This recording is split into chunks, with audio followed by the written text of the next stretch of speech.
Astaghfirullahalazim wa atubu ilaih. Astaghfirullahalazim wa atubu ilaih. Astaghfirullahalazim wa atubu ilaih. Astaghfirullahalazim wa atubu ilaih.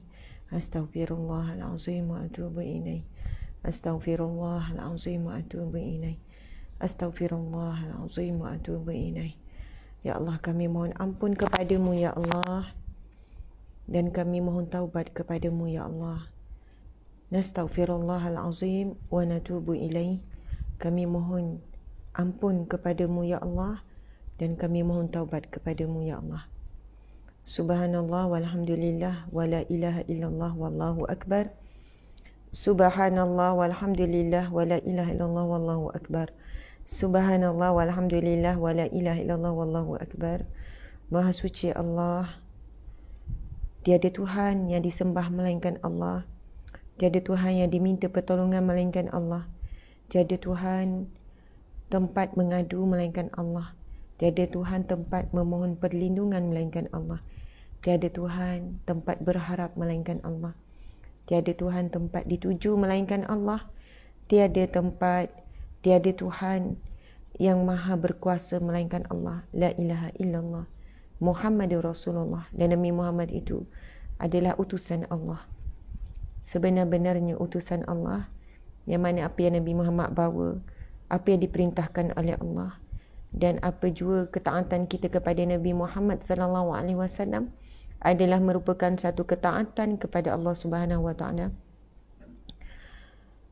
Subhanallah walhamdulillah, segala puji bagi Allah.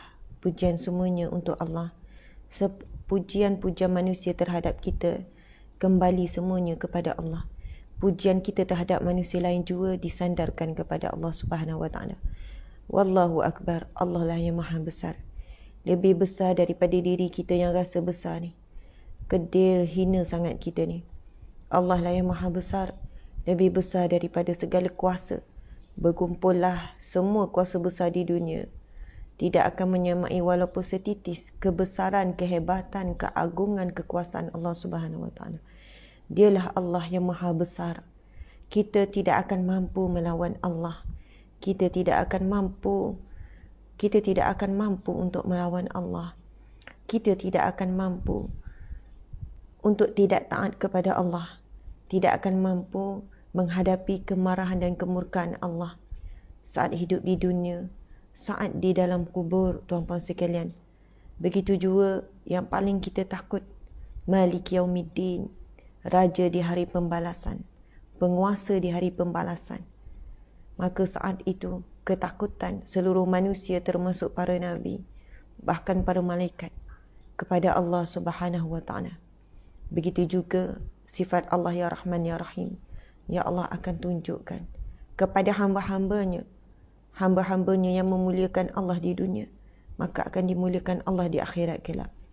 Dengan dipilih mereka ini untuk berada di bawah naungannya, naungan Allah Subhanahu wa taala. Subhanallah, Allahu akbar. Mudah-mudahan kita sentiasa berusaha dan istiqamah untuk berada di jalan-jalan yang baik, jalan-jalan yang Allah redha, jalan-jalan yang boleh mendekatkan kita kepada Allah, yang boleh membukakan jalan yang luas untuk kita ke syurga Allah Subhanahu wa taala. Mudah-mudahan kita faham bahasa Allah, signal yang Allah bagi melalui ujian dan musibah, untuk kita kembali kepadanya, untuk kita bersiap sedia meninggalkan dunia yang perit, yang pedih ini. Tuan-puan sekalian, kita semua musafir. Kita semua musafir. Perjalanan kita di dunia ini adalah satu permusafiran. Jangan ada di kalangan kita yang merasakan di sinilah tempat tinggal kita, di sinilah tempat kita mencari hakikat bahagia. Tidak. Kita musafir. Kita dalam perjalanan daripada alam roh, kita berjalan ke alam rahim, meneruskan perjalanan ke alam dunia. Setelah ini kita akan teruskan perjalanan menempuh kematian untuk berada di alam barzah. Kita meneruskan lagi perjalanan di alam barzah untuk sampai ke perjalanan alam akhirat yang benar-benar akan berlaku.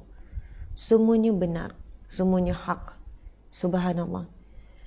InsyaAllah perjalanan kita semuanya akan berakhir di pintu syurga Allah Subhanahu wa ta'ala. Akan berakhir di syurga Allah.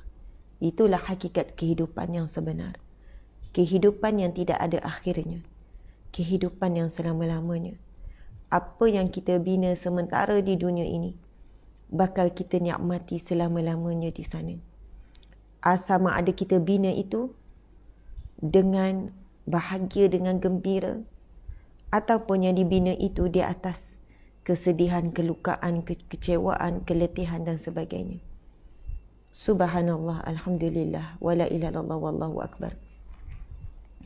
A'udzubillahi minasyaitanirrajim. Bismillahirrahmanirrahim.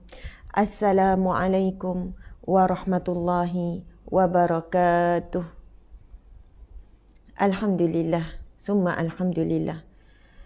Tuan-puan dimati Allah sekalian, sahabat-sahabat yang saya hormati, yang saya sanjungi, yang saya segani, para alim ulama, para guru, dan semuanya sahabat dunia akhirat, Masya Allah, sahabat syurga. Alhamdulillah, segala pujian baginya. Dipertemukan lagi kita pada pagi Khamis yang barakah ini, insyaAllah. Seperti biasa, kita akan mulakan kuliah kita dengan bacaan Al-Fatihah, 10 ayat terawal Al-Kahfi, 10 ayat terakhir Al-Kahfi. Kemudian kita sambung dengan bacaan Asma'ul Husna. Sahabat-sahabat dimati Allah sekalian, daripada siri yang pertama, siri kedua kita dah jelaskan kenapa kita mula 10 ayat awal Al-Kahfi, 10 ayat akhir Al-Kahfi. Kerana di sana adanya hadis Nabi SAW berkaitan dengan ayat ini sebagai wasiat Nabi. Ayat yang Nabi wasiatkan untuk kita beramal supaya selamat daripada fitnatul Dajjal. InsyaAllah. Okey, sahabat-sahabat, insyaAllah. Sama-sama ya, kita baca, semangat. Baca betul-betul sahabat sekalian. Bukan tengok orang baca saja. Kalau siapa yang uzur, tak apa. Al-Fatihah boleh ikut. Tapi kalau tak jadikan amalan 10 ayat awal supaya kafi, dengar bacaan pun dah dapat pahala, insyaAllah. Okey. A'udzubillahi minasyaitanirrajim. Bismillahirrahmanirrahim. Alhamdulillahi Rabbil Alamin. Ar-Rahmanir-Rahim. Maliki Yawmiddin. Iyyaka na'budu wa iyyaka nasta'in. Ihdinas siratal mustaqim. Siratal ladzina an'amta 'alaihim.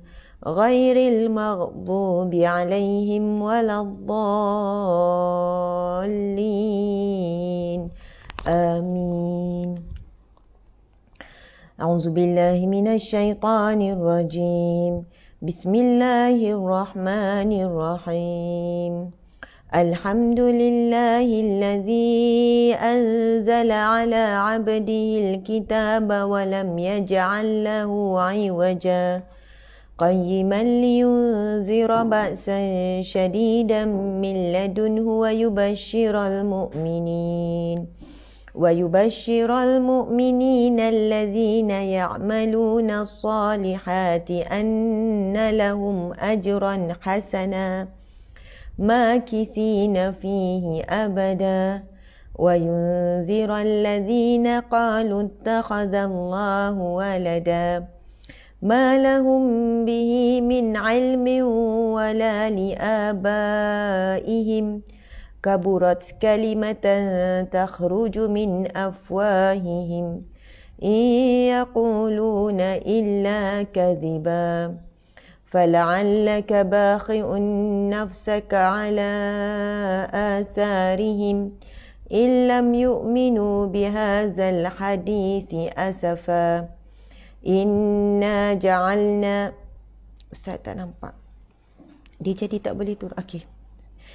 Inna ja'alna ma 'alal ardi zinatan laha linabluwahum ayyuhum ahsanu 'amala wa inna laja'iluna ma 'alayha sa'idan juruza أم حسبت أن أصحاب الكهف والرقيم كانوا من آياتنا عجبا إذ أوى الفتية إلى الكهف فقالوا ربنا آتنا من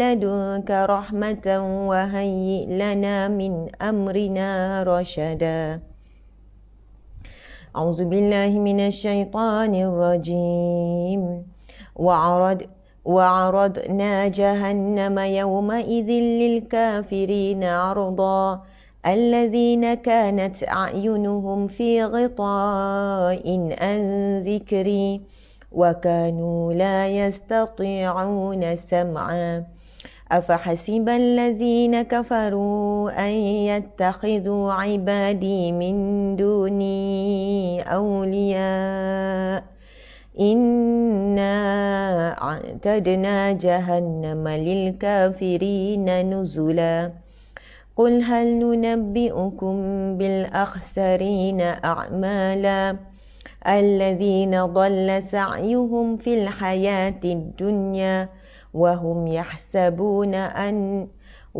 يحسبون أنهم يحسنون صنعا أولئك الذين كفروا بآيات ربهم ولقائه فهبطت أعمالهم فلا نقيم لهم يوم القيامة وزنا ذلك جزاؤهم جهنم بما كفروا واتخذوا آياتي ورسلي هزوا إن الذين آمنوا وعملوا الصالحات كانت لهم جنات الفردوس نزلا خالدين فيها لا يبغون عنها حولا قل لو كان البحر مدادا لكلمات ربي لنفد البحر قبل أن تنفد كلمات ربي ولو جئنا بمثله مددا قل إنما أنا بشر مثلكم يوحى إلي أنما إلهكم إله واحد فمن كان يرجو لقاء ربه فليعمل عملا صالحا ولا يشرك بعبادة ربه أحدا صدق الله العظيم. InsyaAllah seterusnya sama-sama kita membacakan Asma'ul Husna. Bismillahirrahmanirrahim.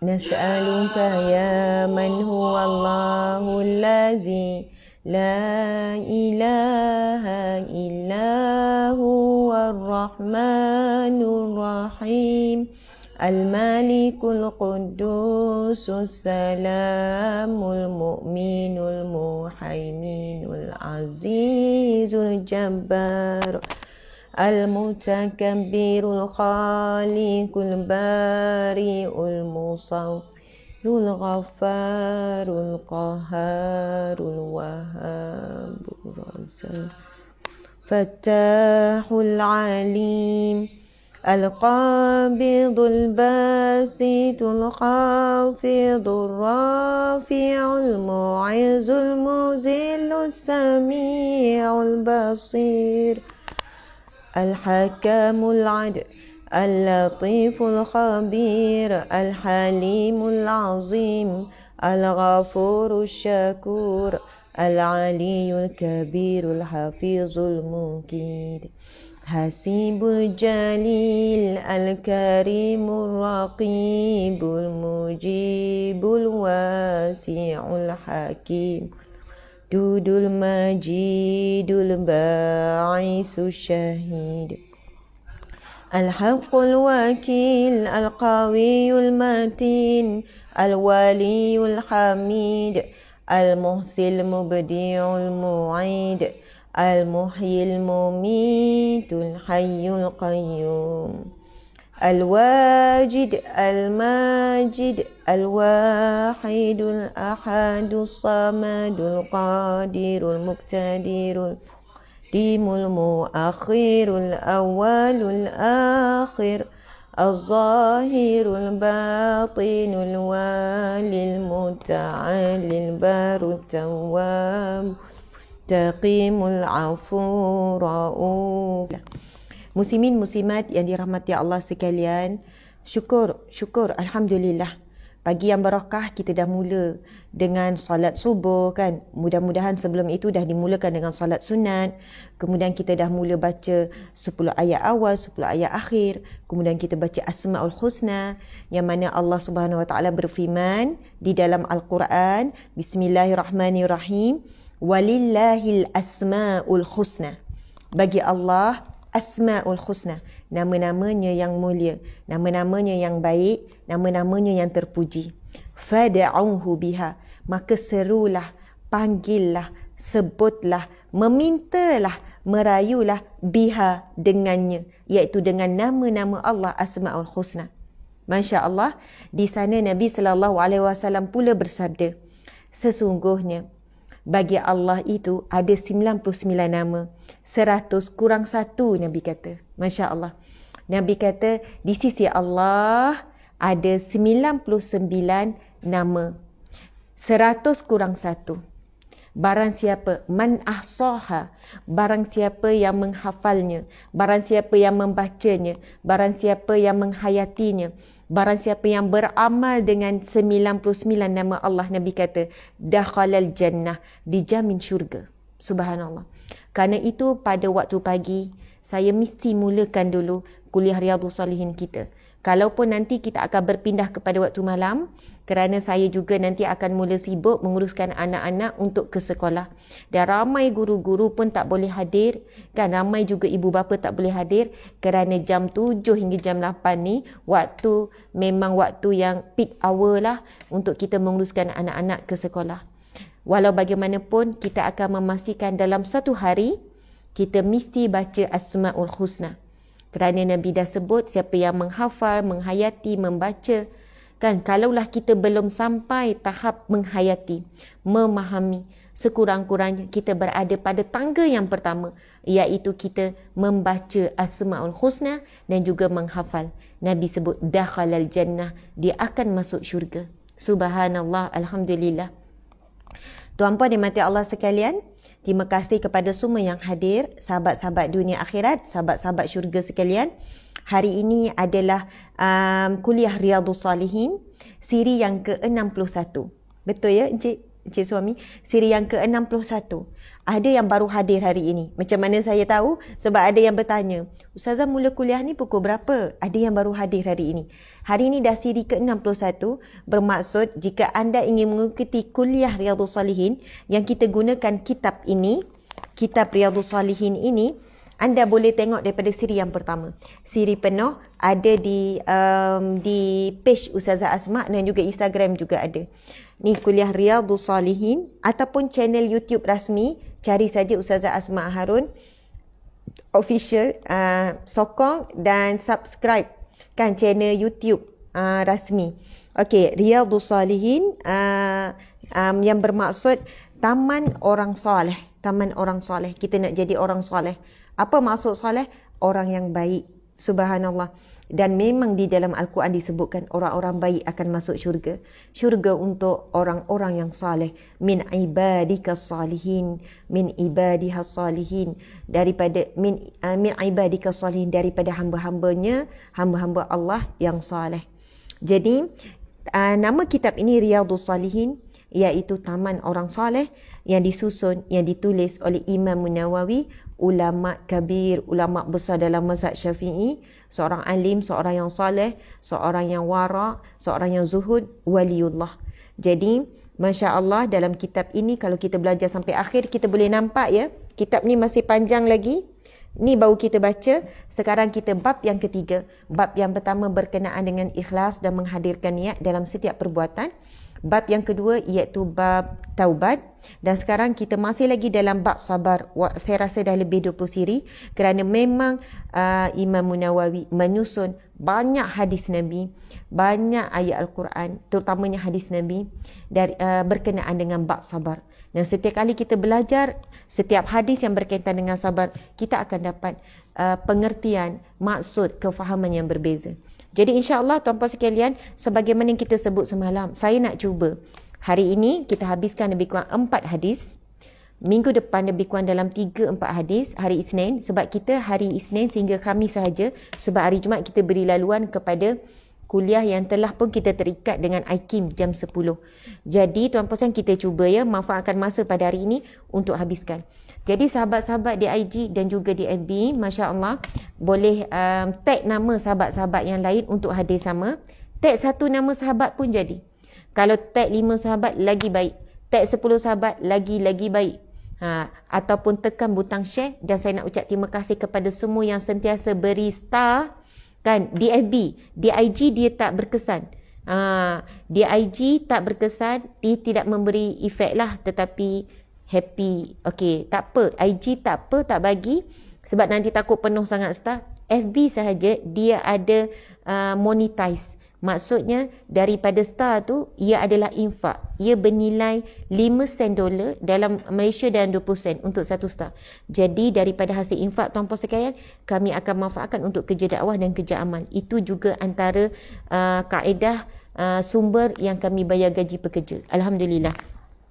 Baiklah muslimin muslimat sekalian, pada kali ini kita akan sambung hadis, kita akan baca hadis yang ke subhanallah, tadi saya tanda lepas tu saya tutup sekejap. Hadis yang ke 26 ya. Hadis yang ke 27. Oh tidak, kejap. Bukan. Okey, kita akan baca hadis yang ke 23. Hadis yang ke-23. Hadis ke-23 kita akan baca sepintas lalu hadis yang ke-23 kerana hari tu saya dah baca, lepas tu kita terpaksa delete iaitu hari Isnin. InsyaAllah hadis ini subhanallah tuan-puan sekalian, Nabi SAW menceritakan tentang kelebihan orang yang memilih sabar. Dia boleh lepaskan marah dan memang betul orang tu buat salah dan dia boleh marah. Bukannya dia marah bukan pada tempatnya, dia boleh lepaskan kemarahan. Tuan-puan kena faham, kita kena bezakan marah yang dibenarkan syarak, marah yang tidak dibenarkan syarak. Marah ini ada waktunya wajib marah. Kalau tak marah berdosa. Apabila ia melibatkan maruah agama, apabila melibatkan maruah Nabi SAW. Tetapi marah yang macam mana? Bukan mengikut hawa nafsu. Disalurkan kepada pihak berwajib, ditegur dan ditegaskan, kan, diberi amaran dengan baik, bukannya pergi pukul orang tu, bukan pergi maki hamun orang yang hina Islam, orang yang hina Rasulullah, tetapi amarah itu melalui saluran yang betul. Dipertegaskan, kadang-kadang buat demo, kan, nak beri amaran jangan berani menghina kan agama Islam, menghina apa jua hukum hakam dalam Islam, menghina Nabi SAW.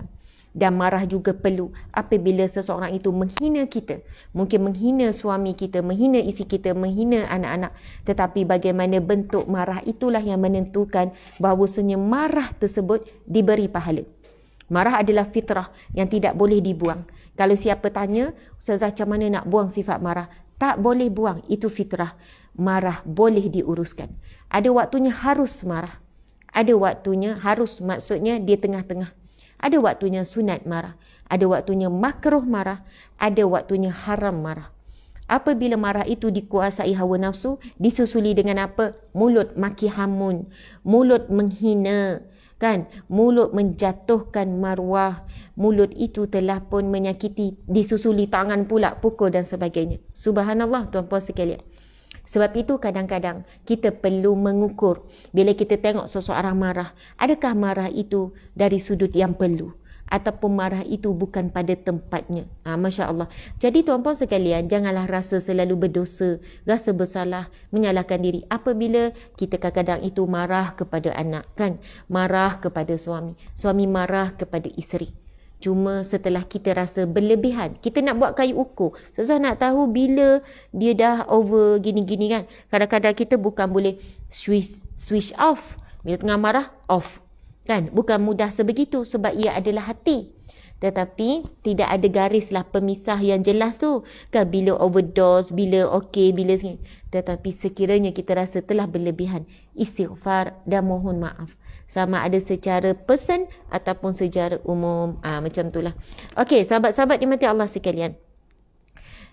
Hadis yang ke-23 dalam bab sabar, ia merupakan hadis yang ke-47 dalam kitab Riyadhus Salihin. Jadi macam itulah susunannya. Hadis ke-47 dalam kitab Riyadhus Salihin, hadis yang ke-23 dalam bab sabar. Bayangkan untuk bab sabar saja 23 hadis. Lebih daripada separuh dah. Jadi sebelum itu, sebab itu bab yang sebelum ini cepat habis. Sebab hadis yang dikumpulkan tidak sebanyak dalam bab sabar. Kerana kita juga tahu bahawanya sabar adalah pintu ke syurga. Ada satu pintu syurga yang namanya babus sabr. Babus sabr. Pintu sabar. Masya Allah. Okey, saya bacakan saja, kita tak tulis. Bismillahirrahmanirrahim. Sahabat-sahabat ikut ya. Bila saya baca, sahabat-sahabat juga baca hadis ni. Hadis juga adalah wahyu Allah melalui Nabi, ilham perkataan Nabi. Jadi dapat pahala ya baca. Okey, ikut ya.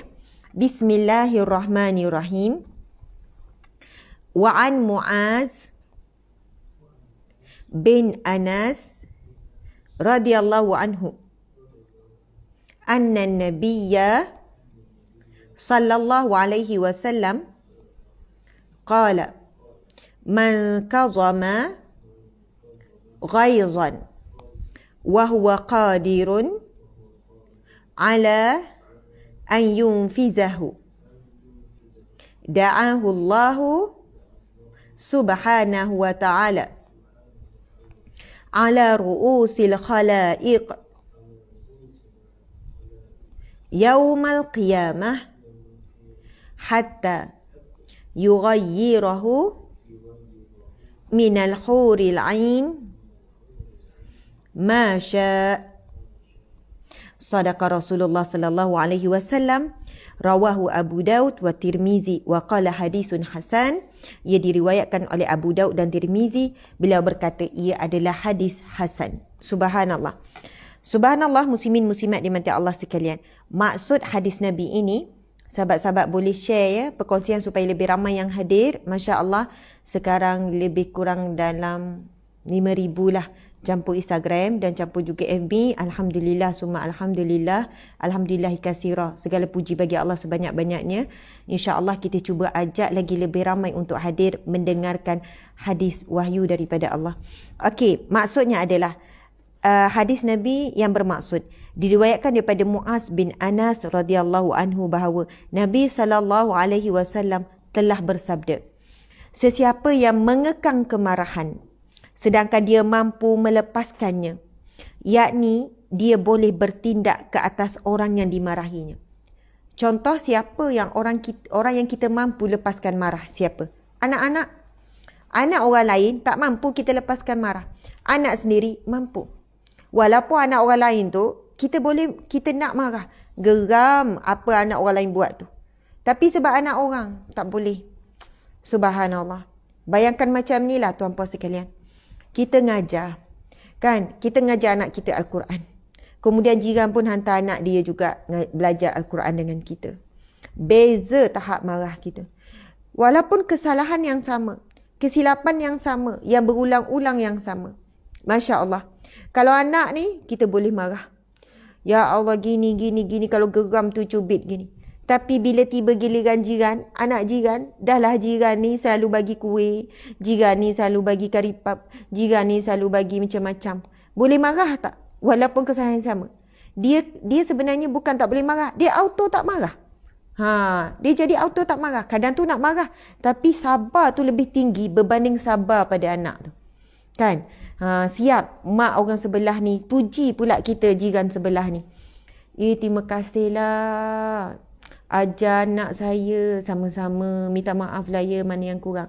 Lembutlah ustazah ngajar. Anak saya kata ustazah tak pernah marah dia.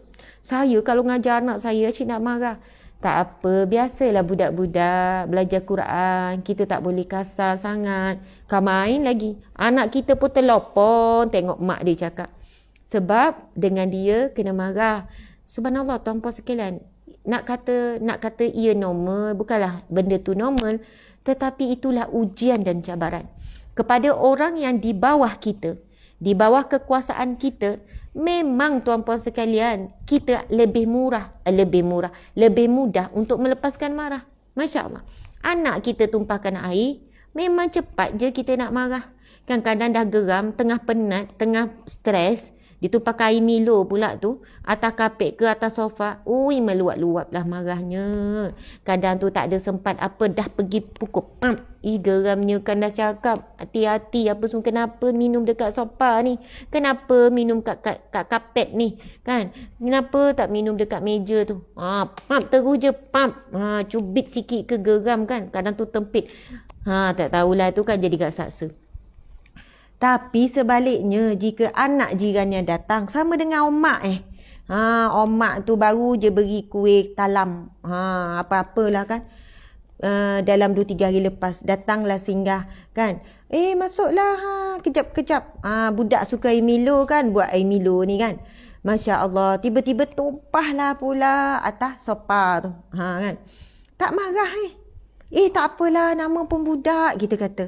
Jangan dimarahnya, biasalah kan, dengan senyum tu Pergi ambil kain lap. Tak apa, nanti saya settle ni, boleh hilang ni. Tak ada apa, ni dunia belakang ni. Kan main lagi.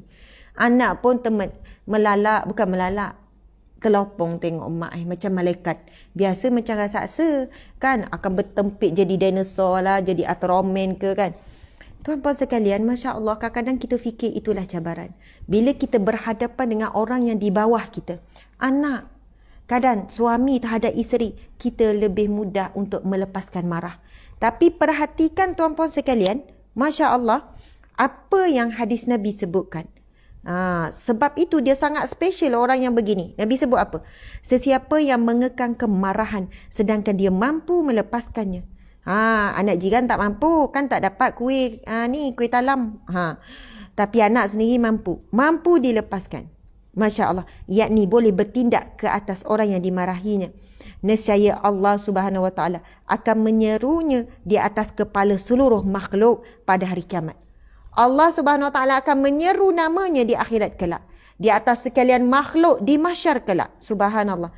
Sehingga Allah membenarkannya, memilih apa sahaja yang dikehendaki daripada kalangan bidadari-bidadari syurga. Subhanallah. Subhanallah, Allahu Akbar.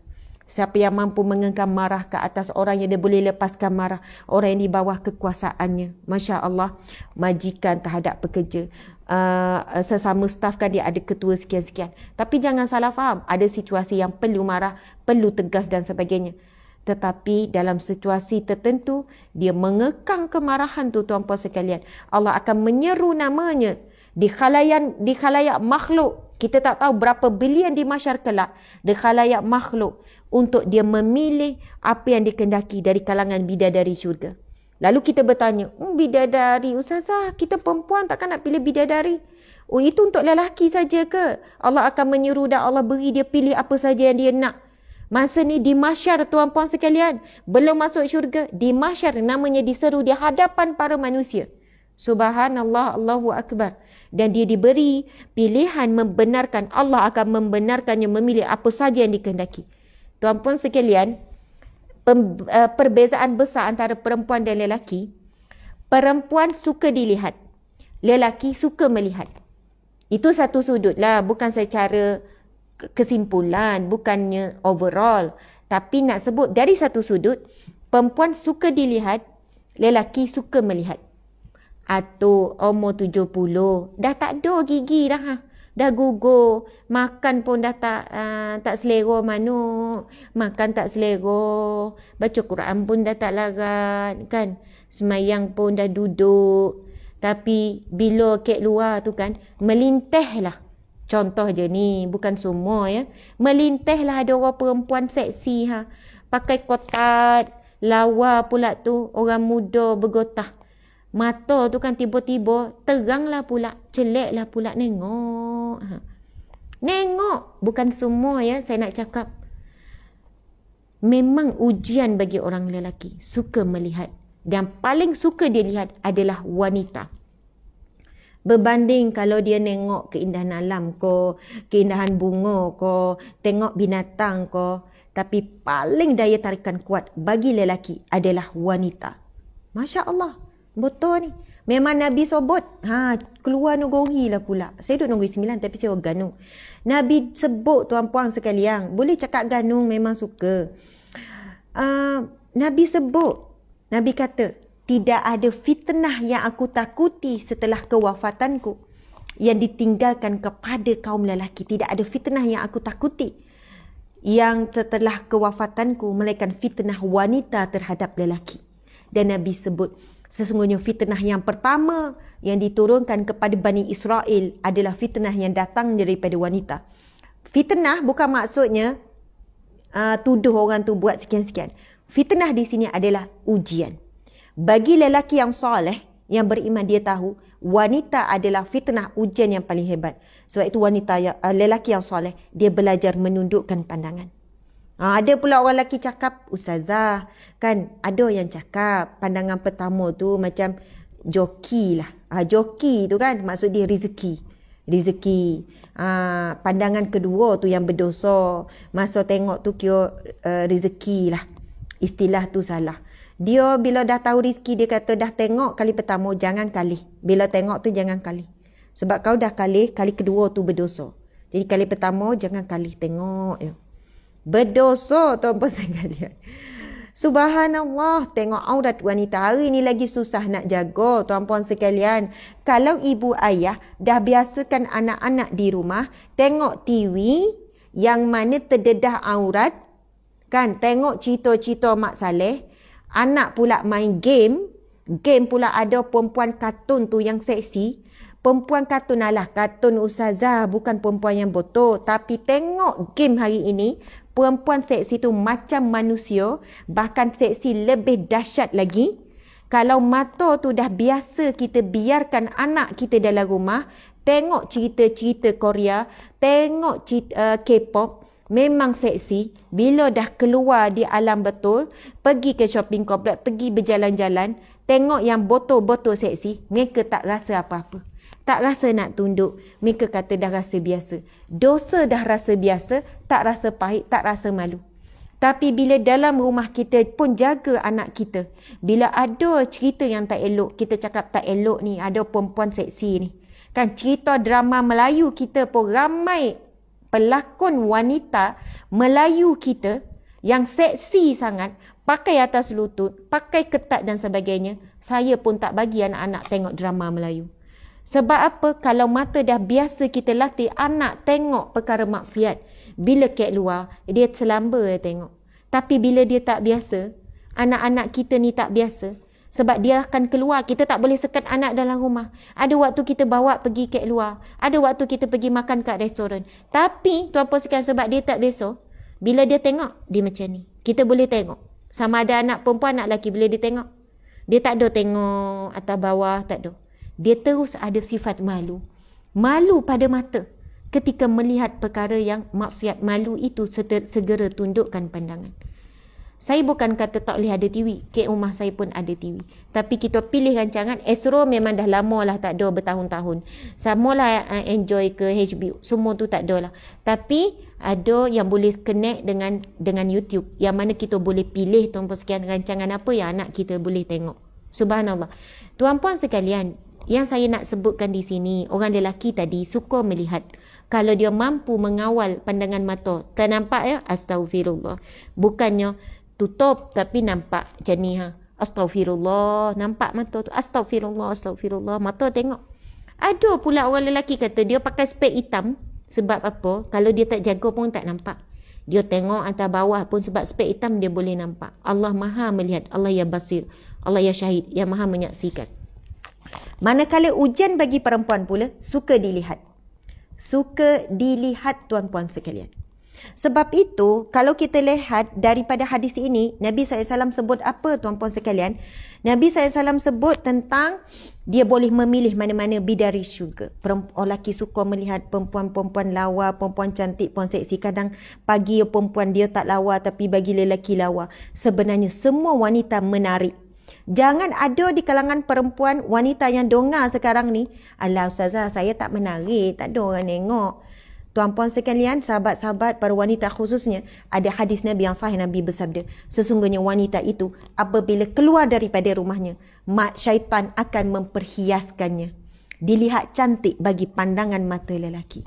Walaupun kita kata, alah ustazah, cik dah tua, tak ada siapa nak tengok. Cik pakai cana pun tak ada orang tengok. Tak, cik. Sekarang ni, makcik-makcik kadang tu nenek-nenek wan-wan ni, daripada belakang tu nampak umur 18. Betul ni, nampak umur 17, 18 dari belakang lah. Kan main lagi jalan, melawar, kan bawa handbag. Tapi kalau tengok depan, bukan 17, 71. Tengok depan, nenek orang 81. Kadang tu pandai bergaya kan. Nak sebut dari belakang pun jadi daya tarikan dah orang perempuan. Bukan saya nak kata, kalau macam tu tak boleh keluar lah ustazah. Siapa kata tak boleh keluar? Saya pun keluar pergi mana-mana duduk khalayak ramai. Tapi kita pandai jaga diri. Pandai jaga diri. Pakai pakaian yang baik. Pakaian yang longgar. Subhanallah. Tapi kalau lelaki tetap melihat dengan pandangan nafsu, kita tak berdosa. Yang berdosa dia lah. Kan? Berdosa dia lah. Sebab kita dah jaga dah. Kita dah pakai elok dah. Tuan-puan sekalian, wanita-wanita di zaman Rasulullah juga sentiasa berada di khalayak ramai. Kalau kita baca kisah sahabat Nabi Asma binti Abu Bakar, dia bekerja apa? Berniaga menjual. Kan? Sahabat Nabi yang bernama Asma junjung. Sahabat Nabi ni kakak kepada Sayyidatina Aisyah kan. Junjung susu, pergi jual, pergi perah susu, pergi bertani, buat kojok-kojok. Subhanallah. Pernah satu ketika Asma sedang junjung susu ni nak pergi berniaga ni, selisih dengan Nabi dengan para sahabat. Jalan kaki di bawah terik matahari.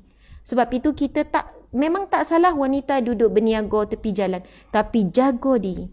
Pakai elok-elok.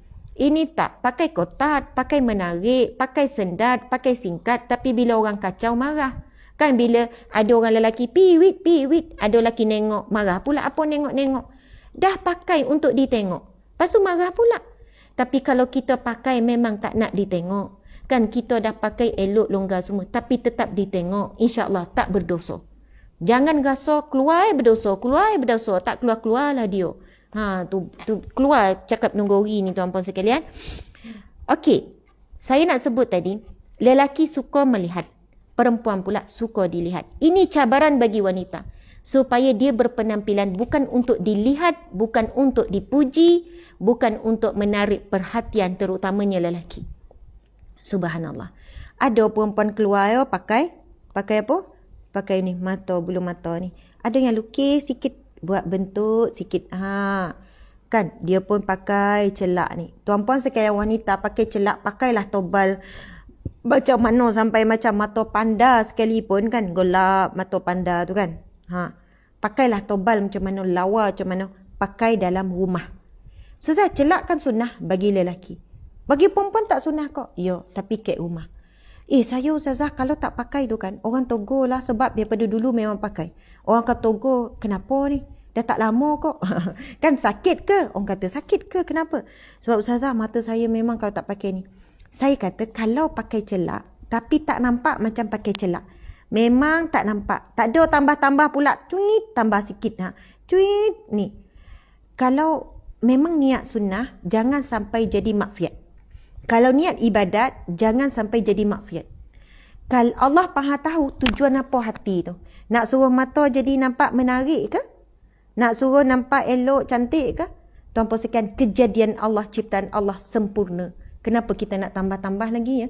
Kenapa kita nak ubah-ubah lagi ya? Tak cukup cantik, tak cukup lawa, tak cukup elok, tak cukup terletak ke kening kita. Tak cukup elok ke bentuk mata sampai kita nak kena lukis-lukis lah pula. Tuan-puan sekalian, Kalaulah kat rumah, saya akan tanya, puan kat rumah macam tu juga pakai, lepas tu bentuk. Tak adalah ustazah kat rumah tak ada, nak masak, nak ni. Habis tu tujuan sebenarnya apa? Masa itulah dia mula untuk jujur. Tujuan untuk diperlihatkan indah. Untuk orang luar, bukan untuk suami. Kat rumah tak adalah pula pakai nak tidur malam pakai kan. Kelip-kelip depan suami sebelum tidur. Ustazah, sebelum tidur 5 minit je. Lepas tu berkeruh dah dia. Rugi pakai. Kat luar tu kan ramai orang tengok. Tuan-puan sekalian, kadang-kadang tu memanglah kita cakap, tak ada, saya bukan tujuan tu untuk keyakinan diri dan sebagainya.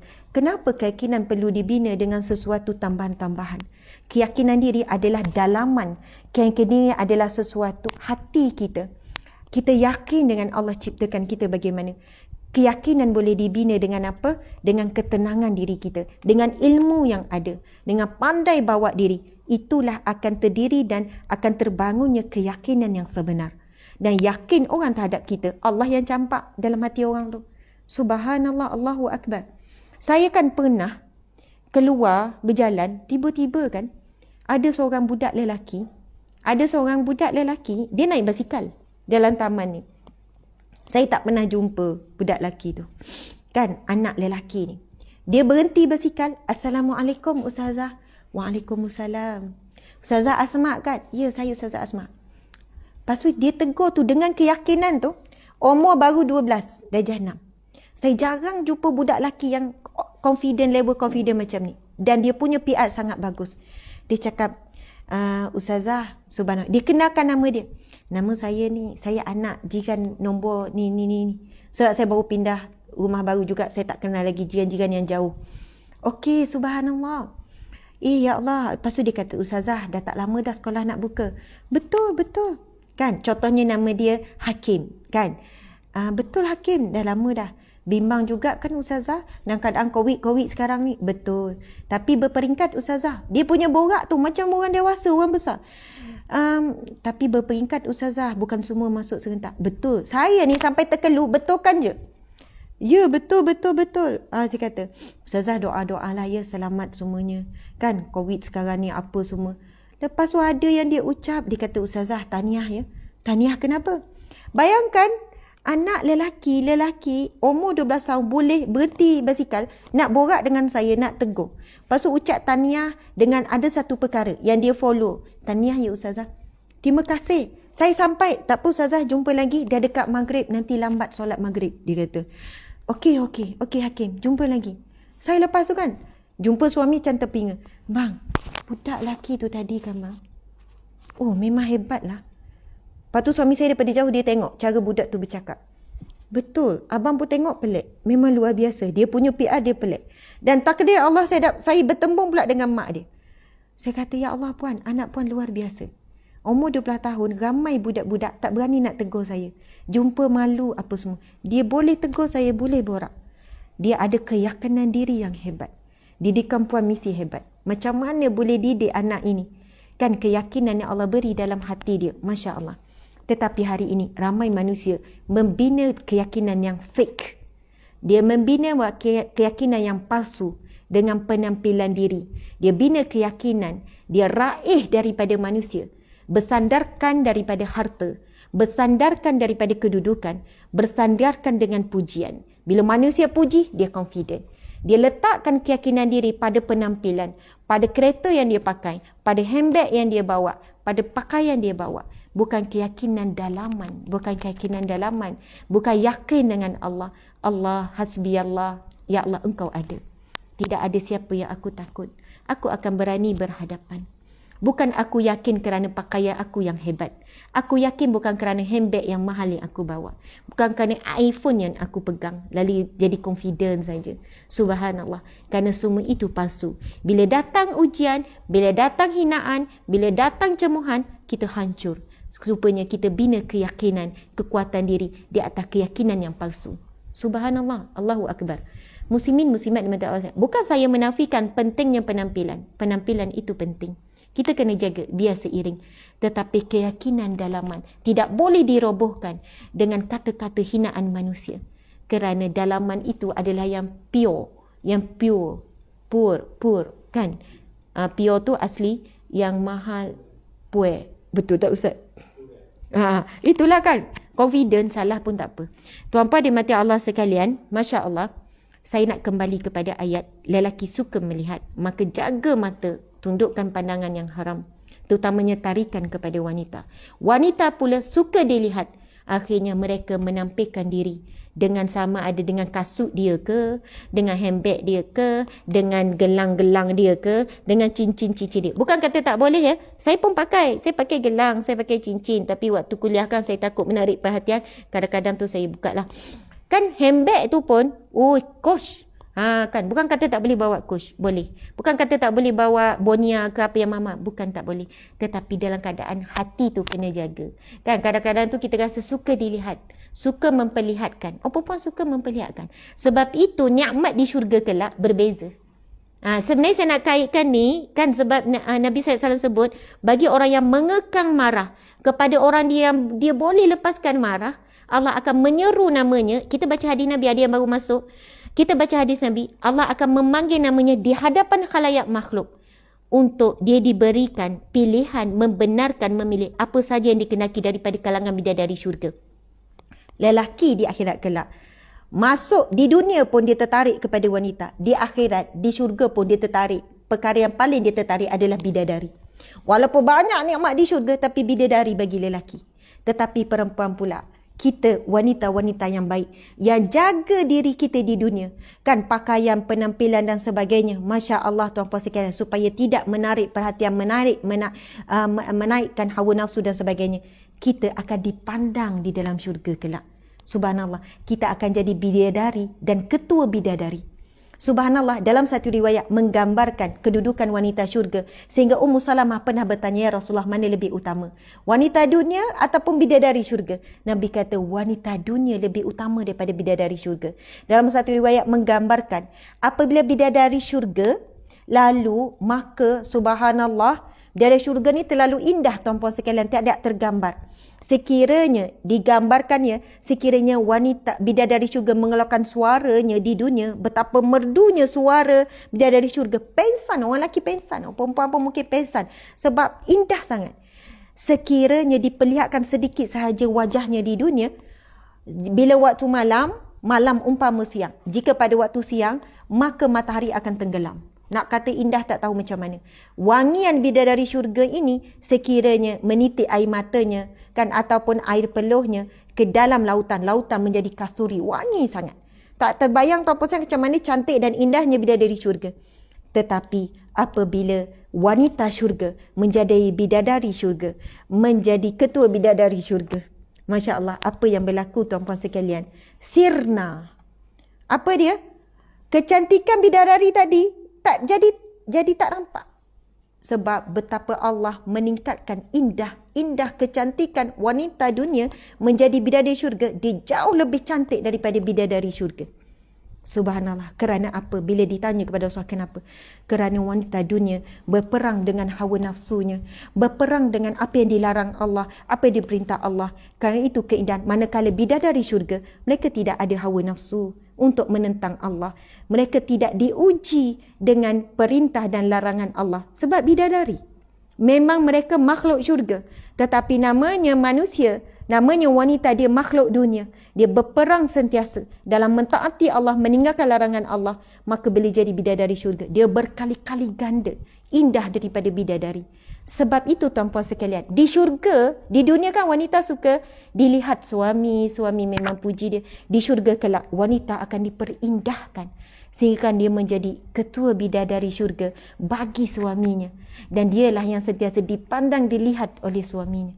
Jadi begitulah tuan-puan sekalian fitrahnya. Di dunia lelaki suka melihat, Allah beri dia bidadari. Di dunia perempuan suka dilihat, Allah jadikan dia bidadari. Indah, cantik. Subhanallah. Jadi tuan-puan sekalian, hadis ini bukan untuk lelaki saja. Sebab kita tengok di kalangan bidadari, ustazah, perempuan takkan nak bidadari juga? Tak, perempuan akan jadi seseorang yang indah dan suka dilihat, terutamanya kepada suaminya. Ustazah, saya tak ada suami di dunia. Allah akan beri suami yang terbaik di syurga. Ustazah, saya tak suka suami sekarang kat dunia. Takkan nak jumpa dia lagi? Boring lah jumpa orang sama kat dunia. Kan, dekat saya dah 30 tahun tengok muka suami ni. Dah jomo dah ustazah. Dalam syurga besok, tengok dia lagi kok. Saya kata, kenapa Acik? Acik tak suka ke suami ni kan? Tak nak suami yang sama ke? Bukanlah tak suka Ustazah. Kan, kok boring lah kan? Kok lah boleh tukar suami lain. Saya jawab, Acik sayang tak suami ni? Sayang. Saja tanya kan. Kadang-kadang makcik-makcik ni suka tanya saja-saja tu. Dia bukan saja, ada terlintih lah tu kat hati kan. Saya kata kat syurga kelak, tak ada istilah boring. Apa yang di dunia ni yang kita rasa boring apa semua tu, kat syurga tak ada boring. Jemu tak ada, boring tak ada, ngantuk tak ada, makan tak konyang, makan tu sedap selalu. Kan kita kat dunia, kalau makanan yang sedap sekalipun, tapi sebab dah kenyang, tak sedap makan. Makanan favorite makan apa? Saya antara yang suka kan, saja cakap ni kan nanti ada orang hantar. Suka tu, pavlova tu kan. Sekali-sekala bolehlah makan, mahal pavlova tu. Tapi kalau time dah kenyang sangat, tak ada sedap dah pavlova tu. Tapi dekat syurga besok, yang rasa kenyang tu, dia tak ada. Makannya sedap, makannya sedap. Perasaan jemu, boring tu tak ada. Tak ada jemu. Jadi makcik jangan risau, takkan jemu jumpa. Tapi ada isi yang tanya, Ustazah 30 tahun sabar dengan dia Ustazah. Nanti jumpa dia lagi ke? Dia uji dalam perkahwinan. Suami ada akhlak buruk. Saya kata, makcik jangan risau, puan jangan risau. Allah beri apa yang terbaik. Jangan fikir bab jumpa lagi tak suami tu, jumpa tak lagi ni. InsyaAllah ada bahagian masing-masing. Mungkin insyaAllah suami tu masuk juga syurga, tapi berada di tingkatan yang berbeza. Ada bahagian dia. Dan insyaAllah tak akan jumpa apa yang kita tidak suka. Jadi jangan fikir-fikirlah. Yang kena fikir, confirm syurga kau pakcik. Kan makcik tu tanya, Ustazah, kan kat syurga besok jumpa lagi tak pakcik tu? Kenapa? Sabar, banyak sabar. Makcik rasa tak boleh dah kalau jumpa lagi. InsyaAllah makcik, Allah paling tahu apa yang paling perlu kita dapat, apa yang paling layak. Yang saya nak tanya makcik, makcik confirm syurga ke? Yang makcik duk cakap takut jumpa suami, fikir diri sendiri makcik. InsyaAllah nanti Allah beri yang paling kita tahu, yang paling kita perlu, apa yang layak untuk kita. Alhamdulillah tuan-puan dimati Allah sekalian, Al-Hurun In. Pengajaran daripada hadis ini kita digalakkan supaya mengekang marah. Nilai sebenar kemaafan itu diambil ketika seorang itu mampu membalas atau bertindak. Kekuatan, kemampuan dan kemantapan peribadi akan menjadi jelas dalam situasi yang getir apabila kita mampu mengekang kemarahan. Saya rasa dah pukul 8, kita kena berhenti. Kita mula pun tadi 6.50. Alhamdulillah tuan-puan sekalian, saya ingin mengajak dan melancarkan tabung derma kilat. Bukan kilat sangatlah, besok-besok. Tabung derma untuk kita mengumpulkan dana. Siapa yang tengok live saya petang semalam, kita ada buat street dakwah, kita ada turun ke pusat gelandangan, yang mereka ini bukan sekadar beri makan perut, beri juga makanan hati rohani. Dia ngajar di situ ramai yang masuk Islam, gelandangan masuk Islam.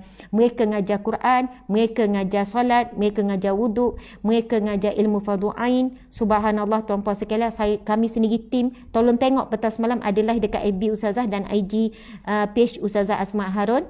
Jadi di situ memerlukan dana lebih kurang 70,000 untuk siapkan renovation taman ilmu yang mereka bina. Jadi insya-Allah kan tuan-puan sekalian, mari sama-sama kita menderma. Kita ada kongsi ataupun pergi je ke page ataupun IG cari tekan saja link Toyib Pay ada kan untuk menderma kepada pusat ini. InsyaAllah kami NGO Sahabat Amal akan ambil amanah tuan-puan sekalian, memastikan sampai siap taman ilmu tu, sampai berjalan taman ilmu itu. InsyaAllah mereka buat kerja kat sana menggunakan masa, tenaga, wang ringgit. Dan insya-Allah kita tak mampu buat seperti mereka, menyantuni, mengajar, uruskan asnaf, fakir miskin dan sebagainya. Tetapi biarlah kita jadi sebahagian daripada mereka dengan membelanjakan sedikit harta, RM5, RM10. InsyaAllah besok di hadapan akhirat kelak, yang mana Nabi SAW sebut sadaqatun burhanun. Hadis sahih tuan-puan sekalian. Sadaqatun burhanun, sedekah adalah saksi. Sedekah adalah saksi. Burhanun, saksi, bukti. Subhanallah, yang mana sedekah akan bersaksi di mahsyar kelak. Tempat-tempat yang kita hantar sebegini akan jadi saksi di hadapan Allah kelak, bahawasanya kita sebahagian daripada apa yang mereka usahakan. Alhamdulillah tuan-puan sekalian, terima kasih banyak-banyak. Mohon maaf salah dan silap. Mudah-mudahan mendapat manfaat. InsyaAllah hari ini ada kuliah ya Ustaz? 10.30 ada satu kuliah, 10.30 ya. Ada satu kuliah tuan-puan dimati Allah sekalian yang bertajuk Saya pun tak ingat. Ada satu lagi live ya. Nantilah tengok pukul 10.30. Jumpa lagi kuliah Riyadhus Salihin pada Isnin minggu depan. Berdamai dengan takdir. Tajuk yang sangat indah, berdamai dengan takdir. InsyaAllah 10.30 ini. Kita tangguhkan dengan tasbih kafarah dan surah Wal-Asr. Bismillahirrahmanirrahim. Subhanakallahumma wa bihamdika asyhadu an la ilaha illa anta astaghfiruka wa atubu ilaih. Bismillahirrahmanirrahim. Wal 'asri innal insana lafi khusr illa allazina amanu wa 'amilus solihati wa tawassaw bil haqqi wa tawassaw bis sabr. Sadaqallahul azim. Tuan-puan sekalian, AH adalah jenama saya, Asma Harun. Ini tudung Ustazah Asma Harun. Ada saiz kalau siapa yang baru nak belajar. Ngam-ngam ikut syarat tutup aurat. Tapi tudung macam ni saiz, mungkin ada yang baru nak hijrah, baru nak cuba. Tak ada masalah, yang penting cukup syarat menutup aurat. Jubah juga baik Ustazah Asma juga AH. Mana dah butangnya? AH Ustazah Asma. Hari ini adalah hari yang terakhir, 30 September. Ada jualan yang less sampai 50%. Hari terakhir hari ini jualan sehingga 50%. Saya nak jemput pergi ke website ustazahasmaharun.com ataupun ke ke online Shopee, kedai Shopee kita namanya Gallery UAH. Gallery UAH. Di sana anda akan tengok ada banyak pilihan pakaian, telekung, makanan sunnah, buku dan pelbagai produk. Jam azam pun ada, macam-macam. Ada potongan sehingga 50%. 50% ada produk tertentu. Kan, ada yang 40%, ada 30%, ada 20%. Hari ni hari terakhir. Ya, sebenarnya sale yang tak pernah dibuat sampai 50%. Sebelum ni paling tinggi pun 30%. Ia sempena hari lahir saya 22 September hari itu. Jadi kita 22 September berakhir sehingga 30 September iaitu hari ini. Jadi jangan lepaskan peluang. Setiap pembelian adalah pemberian. Kerana setiap kali anda membeli, ia adalah anda sedang memberikan infak sebahagiannya. Kerana ia adalah termasuk jualan amal. Setiap jualan itu insya-Allah sebahagiannya akan masuk kepada gerak kerja NGO Sahabat Amal Care, dan juga itulah juga jadi sumber untuk bayar gaji pekerja-pekerja, staf-staf yang menggerakkan kerja amal dan kerja dakwah. Subhanallah, terima kasih. Dekat Shopee pun sale. Ya, dekat Shopee pun sale. Ada, saya sebenarnya nak suggest abaya. Muslimat sekalian, abaya cantik, berkualiti, memang daripada Saudi, bukannya jahit di Malaysia. Ada pilihan abaya yang tidak keterlaluan. Saya juga suka pakai abaya, dan biasanya abaya dijual dalam 300 lebih, 200 lebih. Percayalah, sungguh. Biasanya abaya begitu, lelaki yang import ni. Tetapi abaya baik Ustazah Asma, Masya Allah. Tuan-puan sekalian, yang cantik, yang agak cantik, yang agak macam kelas, high class, hanya lebih kurang dalam 120 lebih. Biasa orang jual 300 lebih. Paling murah pun kadang 200 lebih. Dan yang ada abaya yang harga 80 lebih, 90 lebih. Tapi percayalah, abaya ni dia memang tak kedut, tak nampak, dan mudah selesa. Dia kan dia princess cut, sangat sesuai untuk muslimat sekalian. Masya Allah, harga yang sangat berpatutan. Nanti pergi. Abaya masih ada tak banyak stok sebenarnya sebab terhad. Dulu murah abaya. Sebab apa murah? Ramai pergi Mekah, ramai bawa balik kan. Tetapi kenapa dia jadi semakin mahal? Dia terhad nak masuk sebab tak ada mutawif masuk dan sebagainya. Jadi alhamdulillah sekadar itu. Wabillahi taufiq wal hidayah. Assalamualaikum warahmatullahi wabarakatuh. Ada sejadah eksklusif juga. Baik Ustazah Asma. Yang saya rasa tak ada sebab itu direct design baru. Terima kasih di atas support semua. Alhamdulillah sekali lagi. Assalamualaikum warahmatullahi wabarakatuh.